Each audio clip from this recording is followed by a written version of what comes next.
નમસ્કાર, સ્વાગત છે તમારું અમારી ચેનલ ખ્યાના સ્ટોરી બુકમાં.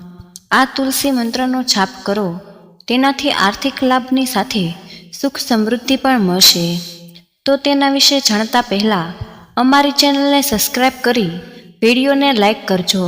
કોમેન્ટ બોક્સમાં જય મા તુલસી જરૂર લખજો. તો ચાલો જાણીએ તેમના વિશે.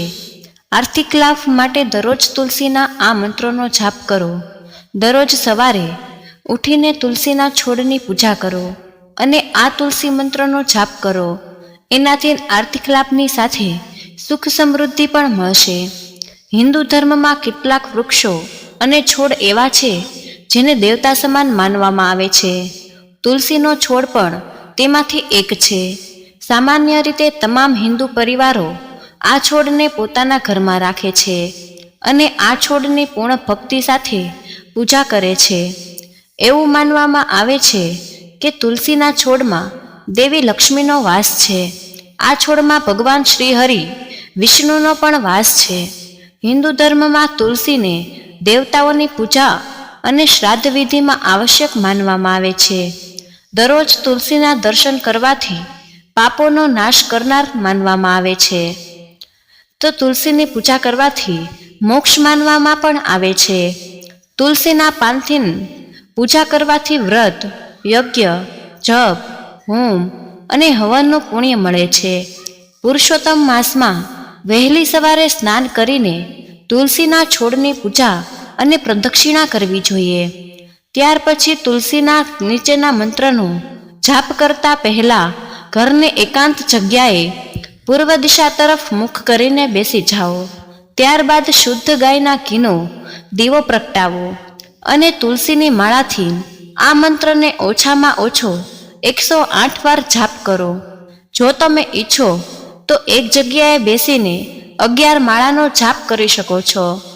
તેથી તુલસીની પૂજા કરતી વખતે તુલસી માતાના નામાષ્ટક મંત્રનો જાપ અવશ્ય કરવો. આવો જાણીએ મંત્ર તુલસી નમાષ્ટક મંત્ર વિશે. વૃંદાવની વિશ્વ પૂજિતા વિશ્વ પાવની પુષ્પાસર નંદન્યા તુલસી કૃષ્ણ જીવન ચરિત્ર. આ ભામાષ્ટક પણ કોઈ અર્થ વગરનો સ્ત્રોત છે. જો આનો પાઠ કરે છે અને એની પૂજા કરે છે તેને સૌશ્વમેઘનું ફળ પ્રાપ્ત થાય છે. દરરોજ તુલસીની પૂજા કરવાથી ઘરમાં ધન, સમૃદ્ધિ, સુખ અને સ્વાસ્થ્યની સાથે સાથે મોક્ષની પ્રાપ્તિ થાય છે. અને તુલસીના નમસ્તક મંત્રનો પાઠ કરવાથી જીવનના તમામ રોગોનો નાશ થાય છે અને પુણ્ય કાર્યોનો ઉપદ્રવ થાય છે. એક ધાર્મિક કથા અનુસાર ભગવાન શ્રી કૃષ્ણએ શાલિગ્રામના રૂપમાં તુલસીજી સાથે લગ્ન કર્યા હતા. દર વર્ષે કાર્તક માસમાં શુક્લ પક્ષની એકાદશી, જેને દેવ ઉઠની એકાદશી તરીકે પણ ઓળખવામાં આવે છે, તે દિવસે દેવી તુલસી અને શાલિગ્રામના વિવાહ ધાર્મિક વિધિ મુજબ કરવામાં આવે છે. આ રીતે જો તમે તુલસીજીને નિયમિત પૂજા કરો છો તો આપણને દેવી લક્ષ્મી અને ભગવાન વિષ્ણુની કૃપા પણ પ્રાપ્ત થાય છે. એટલું જ નહીં, તુલસીજીના કેટલાક દિવ્ય મંત્રો છે જેનો નિયમિત જાપ કરવામાં આવે તો ધનની સાથે ઘરમાં સુખ સમૃદ્ધિ પણ આવે છે. તુલસીનો છોડ લગાવવાથી ઘરમાં સકારાત્મક ઉર્જાનો પ્રવેશ થાય છે.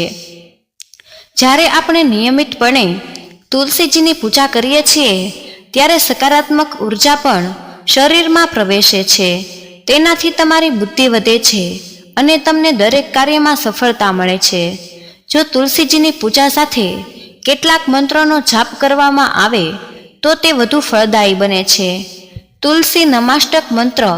તુલસીજીના અનેક મંત્રોમાંથી એક નમાષ્ટક મંત્રને ઘણું મહત્વ આપવામાં આવ્યું છે. આ મંત્રનો જાપ કરવાથી ધન, સમૃદ્ધિ અને સુખની પ્રાપ્તિ થાય છે. મંત્ર એમ છે કે વૃંદાવણી વિશ્વ પૂજિતા વિશ્વ પાવની પુષ્પાસર નંદન્યા તુલસી કૃષ્ણ જીવન ચરિત્ર એત ભાવમષ્ટક ચેવ સ્ત્રોત નામાર્થ સંયોતમ જ્યાં પટેત તાન ચ સ પૂજ્યા સોશ્વમેઘ ફલનમેત્તા. અર્થ: હું દેવી વૃંદાને પ્રણામ કરું છું. તમે અમારા આંગણામાં તુલસીના છોડના રૂપમાં હાજર છો.